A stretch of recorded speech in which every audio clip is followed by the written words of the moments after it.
Okay, I want you to picture the ultimate early 2000s movie trope. You know the one. Oh, I think I know where you're going with this. The messy-haired teenager. She's probably stressing about, I don't know, debate club, and then suddenly finds out she's the heir to some European throne. You are definitely channeling the Princess Diaries right now. I am absolutely channeling the Princess Diaries. It's the classic Genovia fantasy. It is. And honestly, it's a great movie, but it set up this very, specific idea of what becoming a queen looks like. It's all tiaras and waving and maybe a small diplomatic incident with a pair. It is a comforting narrative. Right? But as you know from the stack of research we have today, the reality specifically for the subject of our deep dive is almost the complete inverse of that film. Right. Because today we're looking at the actual real-life version of this. We're talking about Princess Leonor of Spain. Yeah. And looking at these sources, her makeover montage didn't involve a hairstylist. No. It involved an assault rifle, a 90-year-old sailboat, and a fighter jet. It's a really striking contrast, isn't it? We're looking at a young woman, just 20 years old, a quintessential member of Gen Z, who is preparing to become Spain's first queen regnant. Right. A ruling queen, not a consort, in nearly 150 years. And that 150-year gap, that's where I want to start, because that context seems to define everything else she's doing. I was looking into it. The last woman to hold this job was Isabella II, and her reign ended in 1868. And it didn't exactly end well, did it? No, it did not. Not at all. It ended in revolution and exile. So the historical precedent isn't exactly a comforting one. Which brings us to the deep dive mission for today. We have this stack of articles, and they cover her military career, her education, the constitutional law. But the real question isn't just, what is she doing? It's, how does a 20-year-old woman in the 21st century justify the existence of an ancient monarchy? Precisely. That is the tension. Because frankly, the world is a lot less tolerant of inherited power than it was in 1868. How do you take an institution that is, by its very definition, archaic, and make it relevant to a generation that questions everything?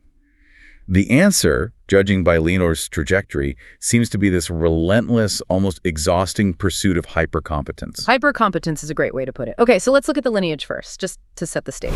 Her full name is Leonor de Borbón y Ortiz. And that Bourbon part, that's the House of Bourbon. Right. We are talking about one of the oldest dynasties in Europe. It carries an immense weight. The Bourbons have been central to European history for centuries. But then you have the Ortiz side from her mother, Queen Letizia, who was a journalist before she was royalty. So she embodies this clash. Exactly. It's the ancient dynastic bloodline and a more modern professional class background all in one person. And yet, looking at the timeline of her life, the modern part doesn't mean she gets a normal Gen Z life. I found the military requirement fascinating. I think a lot of people assume when royals join the military, it's kind of a ceremonial thing. Like a photo op. Yeah, they put on a crisp uniform, salute a few generals, and go home. But the Spanish Constitution doesn't really allow for that, does it? No, it's much, much more rigorous. In Spain, the monarch is the captain general of the armed forces. Yeah. And it's not an honorary title. It's a functional command role within the Constitution. So you have to know what you're doing. To command respect, you have to understand the machine from the inside. Okay, so let's walk through what this understanding actually looked like, because the details in these reports are grueling. She started with the army at the General Military Academy in Zaragoza, and the reports emphasize she wasn't given a private suite. Right. She was in a room with 12 other cadets. That's a key detail. It is. The communal living. You strip away the privacy and the privilege. The sources describe her waking up at dawn, going through the mud, learning topography, handling assault rifles. There was that one specific image mentioned in the press, her crawling through the mud under barbed wire with her face painted in camouflage. That's it. That is the anti-Princess Diaries moment right there. It really is. And psychologically, that's designed to do something very specific. It breaks down the barrier between the future queen and the citizens she's meant to protect. You can't feel superior to the person you're shivering in the mud next to. It builds a very specific type of camaraderie. One that you just can't fake with a press release. But the Army was just year one. It's the Navy section of her training that really blew my mind. I was reading about her time on the Juan Sebastian de Elcano.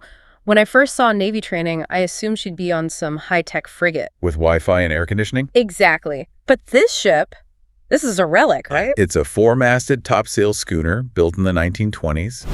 It is beautiful, but it's ancient technology, and that is deliberate. But why? Why put a 21st century princess on a boat that sails like it's from the 19th century? Because on a modern warship, everything is automated. You push buttons. On a schooner like the Elcano, you are at the mercy of the wind and the ocean. It forces you to learn celestial navigation, reading the weather, and most importantly, teamwork. You physically cannot sail that ship alone. You can't. You have to climb the masts, you have to haul lines. It teaches humility in the face of nature. And the distance, 17,000 miles, that's not a weekend cruise. No, that is months at sea. It's a massive voyage. And consider the isolation. 17,000 miles, largely cut off from the constant digital feed that every other 20-year-old is addicted to. So it's just you, the crew, and the ocean. That level of disconnection from the noise of the world and connection to the physical reality of the planet, that's a rare education for a modern leader. It sounds almost meditative in a grueling, salty kind of way. But then she pivots again, from the slow pace of a sailboat to the Air Force. And this is where I have to play skeptic for a second. Yeah. She did solo flight training. She flew a plane by herself. And while that's undeniably cool, it's very Top Gun, is it actually necessary? Does a queen really need to know how to execute a barrel roll? Or is this just theater to make her look like an action hero? That's a fair question. Functionally, will she ever need to fly a fighter jet in combat? Almost certainly not. Right. But symbolically and politically, it's crucial. How so? The monarchy's relationship with the military is the bedrock of its stability in Spain. By flying solo, she is demonstrating a level of technical mastery and risk-taking that earns genuine respect from the officer corps. It signals, I am not just wearing your uniform, I have shared your risk. In the Air Force, if you screw up a solo flight, the consequences are fatal.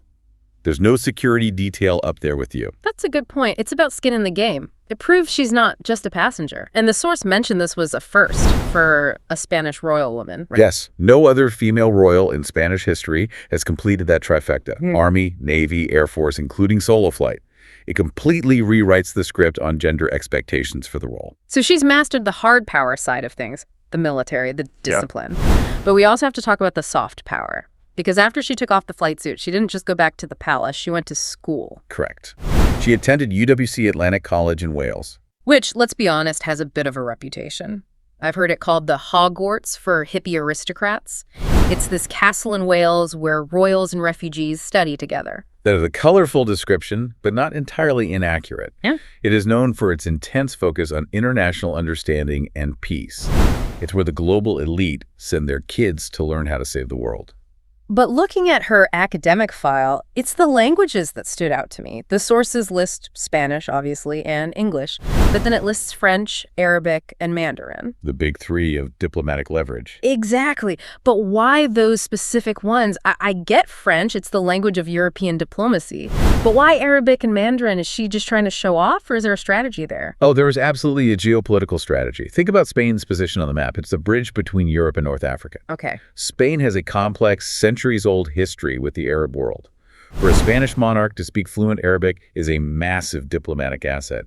It opens doors in the Gulf states and North Africa that English simply cannot. That makes a lot of sense. It's about regional influence. And Mandarin. That is looking at the future global economy. China is a major player in Latin America and Africa, places where Spain also has interests. By learning Mandarin, Leonor is signaling that Spain intends to be a player in the Pacific century, not just an observer. It's interesting because it suggests she's being built to be a high-level diplomat. Like, if the prime minister needs to close a deal in Shanghai or Riyadh, they can deploy the queen not just as a figurehead, but as someone who can actually converse in the room. Exactly. It turns the monarch from a ceremonial ornament into a functional diplomatic tool. And that brings us back to that core theme, utility. She is making herself useful. Which is a perfect segue to the moment where all this theoretical preparation became legal reality. We have to talk about her 18th birthday. The swearing of the oath. I watched a clip of this. It wasn't a party. It was in the Spanish Parliament. The visuals were incredibly stark, just to say her, the Constitution, and hundreds of politicians, and the source material calls this the moment she sealed her destiny. That sounds almost tragic. It is a heavy concept. At 18, when most people are celebrating their newfound freedom, she was doing the opposite. She was publicly signing away her freedom. So her life is now legally bound to the institution. By swearing allegiance to the Constitution, she became a servant of the state. She can't decide to move to New York and become an architect. Her path is set. And the context of that oath matters too. The source mentions that we're living in an era of questioning the relevance of royalty. And Spain has had a rough go of it politically. Separatist movements, fractured parliaments. It's not like the monarchy is universally beloved. No, it's not. There are strong Republican movements in Spain. There are people who validly ask why a modern democracy needs a hereditary head of state. And this is why Leonor's brand, if we can call it that, is so carefully constructed. The sources break down that brand into 4 pillars: tradition, transparency, discipline, and youth. I want to unpack the transparency part, because typically royals thrive on mystery. You're not supposed to know what they're thinking. True, but mystery doesn't work in the internet age. If you're mysterious now, people assume you're hiding something. So transparency for her means what? It means letting the public see the work. It means showing the mud on her face during training. It means seeing her speak publicly and unscripted. It's an attempt to say, I'm not hiding behind the talus walls. I am out here working for you.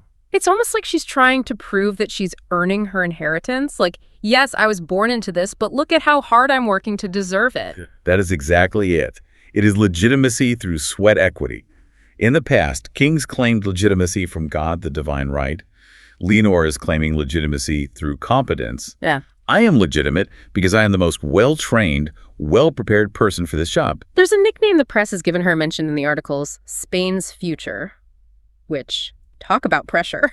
Right. But it also implies that the current monarchy, her father's generation, is sort of a placeholder for her. There is a sense of that.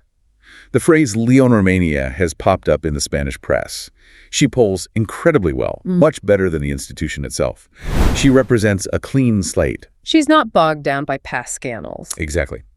She is the hope that the monarchy can actually adapt to the 21st century. But that puts her in a weird spot, doesn't it? She's a Gen Z woman, part of a generation known for disrupting systems, for questioning authority. For valuing work-life balance. And yet she is stepping into the most rigid, hierarchical, work-is-life job on the planet. That is the paradox.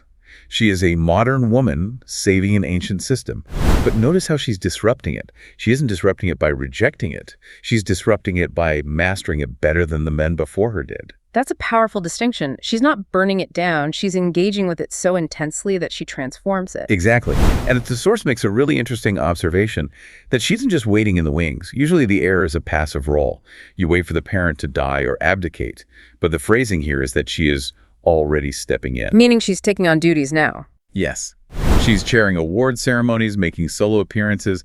The strategy seems to be to integrate her into the public consciousness as a co-leader now, so the transition later is seamless. So we've gone from the Princess Diaries, where the biggest struggle is learning to walk in heels, to a reality where a 20-year-old is navigating minefields, literally and politically. She's a polyglot, a pilot, a sailor, and a constitutional scholar. It creates a formidable resume. If she were applying for any other job, she'd be overqualified. It really forces us to reevaluate what we think a princess is. We usually associate the title with passivity or glamour. But Leonor's story suggests that in 2026, being a princess is closer to being a highly specialized civil servant with a military clearance. A civil servant who carries the weight of 500 years of history on her back. So here is where I want to leave our listeners today. We started by talking about the relevance of royalty. It's easy to dismiss monarchs as expensive celebrities. But look at the bar that has been set for Leonor. The standard is incredibly high. She has to be a soldier, a diplomat, a media icon, and a unifying symbol, all before she can legally drink in the United States. And she has to do it perfectly because the existence of her job depends on public approval. One slip up and the relevance question comes back with a vengeance. Exactly. So here's the provocative thought to take with you. If a hereditary leader, someone who gets the job by birth, has to work this hard, master this many skills, and show this much discipline just to justify their position, what does that say about the standards we hold our elected leaders to? That is a fascinating comparison. If the figurehead is flying jets and negotiating in Mandarin, maybe we should be asking more of the people who actually write our laws. Maybe the bar for leadership is shifting higher than we realized. Something to chew on. Thanks for diving deep with us. Always a pleasure. We'll see you on the next one.